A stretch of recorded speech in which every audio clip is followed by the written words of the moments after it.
and we are excited to announce that Baseball America's 2025 Minor League Player of the Year is Pirates shortstop / center fielder Konnor Griffin. I want to just kind of highlight a couple of things here that stand out about Konnor Griffin this year. Konnor Griffin hit .333. That is the highest batting average in full season minor leagues by a teenager since Vladimir Guerrero Jr. hit .382 back in 2018. Konnor Griffin also played shortstop most of the year, 88 games, I believe, 7 errors.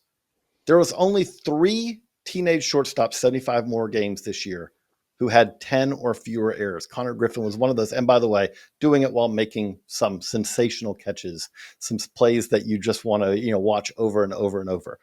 And on top of that, no drafted teenager had ever had a 20-40 season, 20 homers, 40 steals in the minor leagues, ever. This year, Konnor Griffin hit 21 homers while stealing 65 bases. Put it all together. And Konnor Griffin, congratulations. You are Baseball America's 2025 Minor League Player of the Year. Congrats on the season.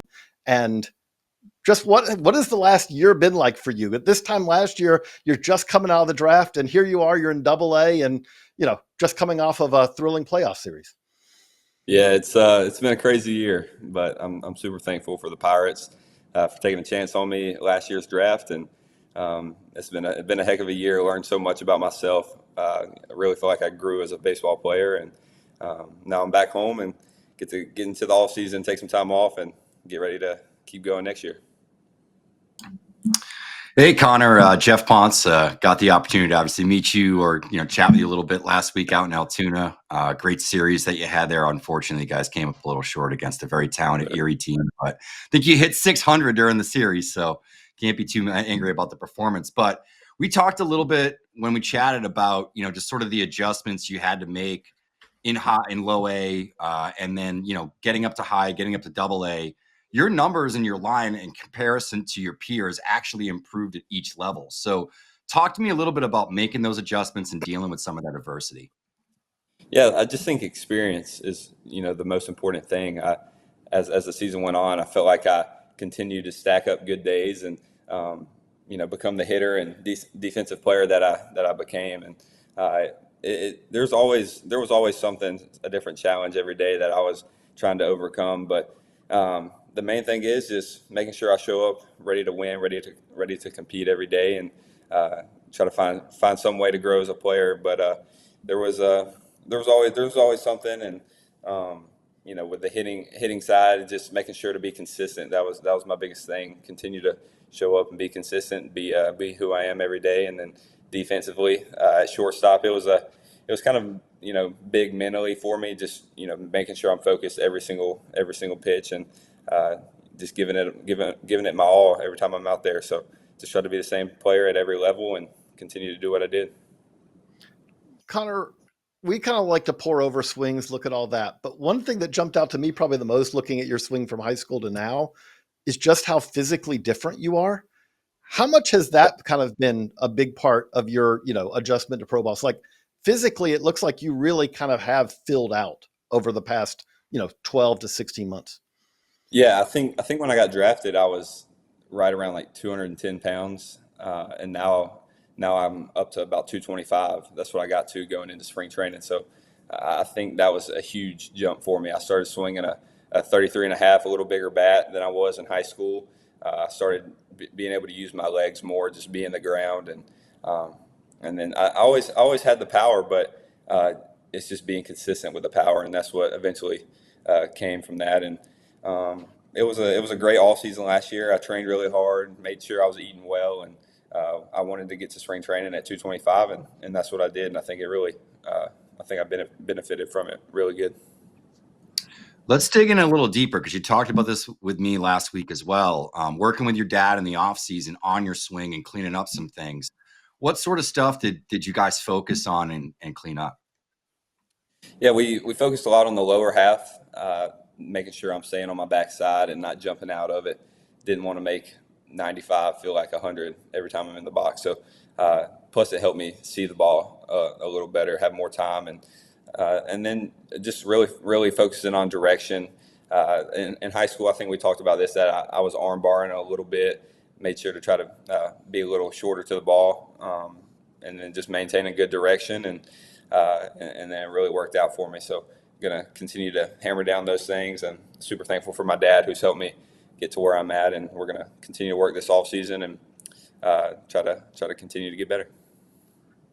So you mentioned about spring training. That kind of felt like that was a big moment for you as far as like the Pirates fans and all. The anticipation started building because you got to play a lot in big league games in spring training.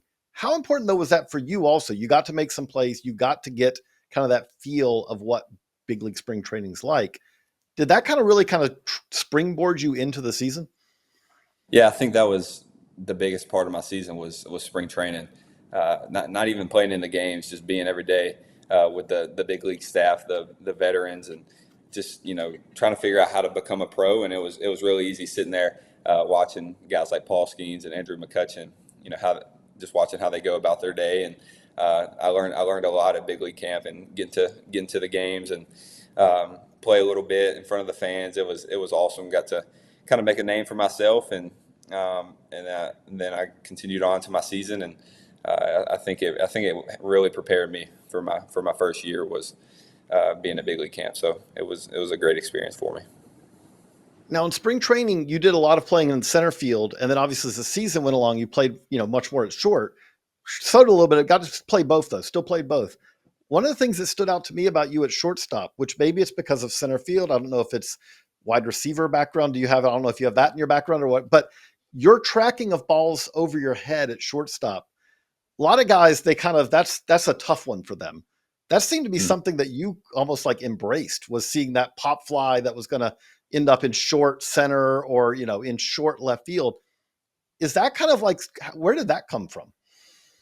Yeah, I think it came from me being an outfielder first. I've always loved outfield. I can say that outfield definitely comes more natural to me. But being a short, I just want to make plays, and so when those kind of in between balls are right behind me, I feel like I'm a center fielder again. I go back and try to track them down. But I think it's cool. It's really cool how outfield and infield kind of work together. I feel like they stuck me at short most of the year just because it kept my footwork sharp, and if I needed to go out to the outfield, I could. But I think in spring training they really didn't know whether I was going to play center field or shortstop. They were just giving me reps at both spots, and then when the season started, they said, "Hey, let's stick it short, and we'll let you play some center field if you want." But I spent most of the year short, and I loved it. I feel like I became a really decent shortstop, and I feel like I grew a lot at that position, and just not just the fundamentals, but just the mental side, where to be on certain plays, things like that, things that I didn't really think about when I was in high school. I just kind of tried to be an athlete and go play, but I really learned a lot, especially starting in spring training. What sort of things, you talked about being around the veterans and obviously growing as a player defensively, offensively. What sort of things have you adapted or, maybe brought into your routine in terms of like your pregame work and all that sort of stuff that maybe is a little different than, when you were in high school, and, things are a little different and the resources and stuff are obviously different there too. I think just the way they take care of themselves to start the day. They get there hours before even taking a swing in the cage or taking ground balls.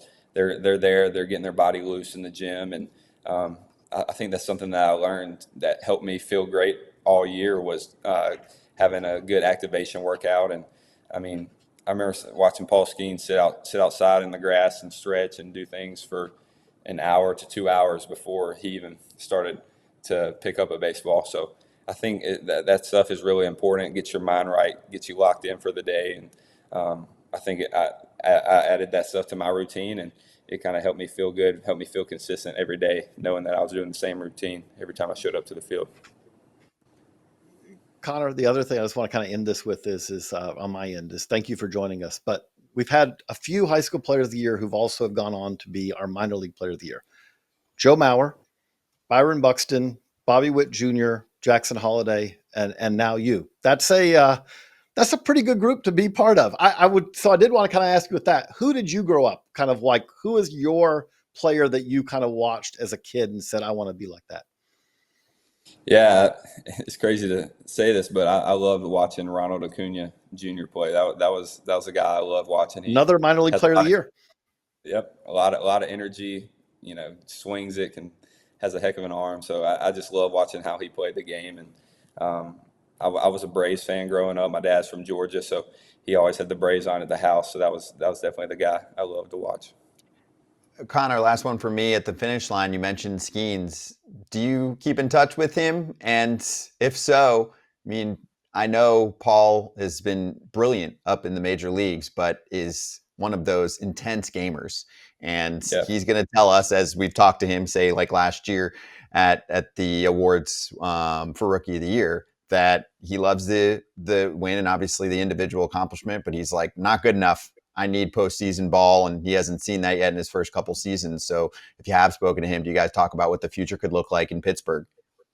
Yeah, it's cool. He stays in touch. He'll text me, every now and then, just checking in, making sure everything's going well. And when we were in spring training, we got to spend a lot of time together, and it's just cool to see the type of competitor he is. And I mean, he wants to win more than anything. And if you can get a lot of guys around him that have that same mentality, like it's going to be a fun few years. And I just can't wait to continue to grow as a player and try to be there as quick as I can, just to be around that type of player. And because I just know it makes everybody better who's around him. And the most important thing is winning, and we want to win bad.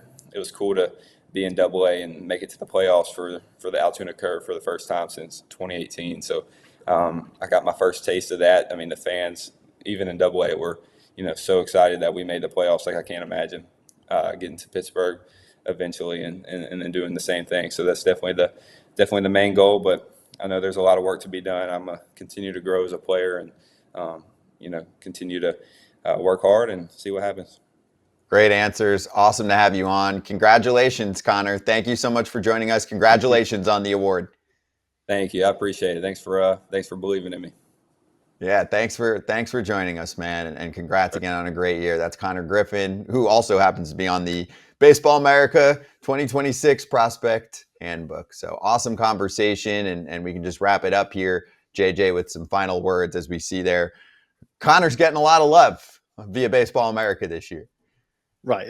baseballamerica.com/store. That is, pre-sale is on for that now. But the thing that just jumps out here, we talked about it on that, with Konnor, is, hey, I know the Pirates, it has been bleak for the last, for a lot of years, but to have Konnor Griffin following on the heels of Paul Skenes, there's something here. We'll see, again, can they put stuff around it? But again, with our minor league player of the year, we try to pick someone who has staying power. I feel very comfortable. Geoff, I think, feels very comfortable. Everyone on the staff feels very comfortable that we are talking about someone who is going to be one of, a star in the big leagues, and probably not too long from now.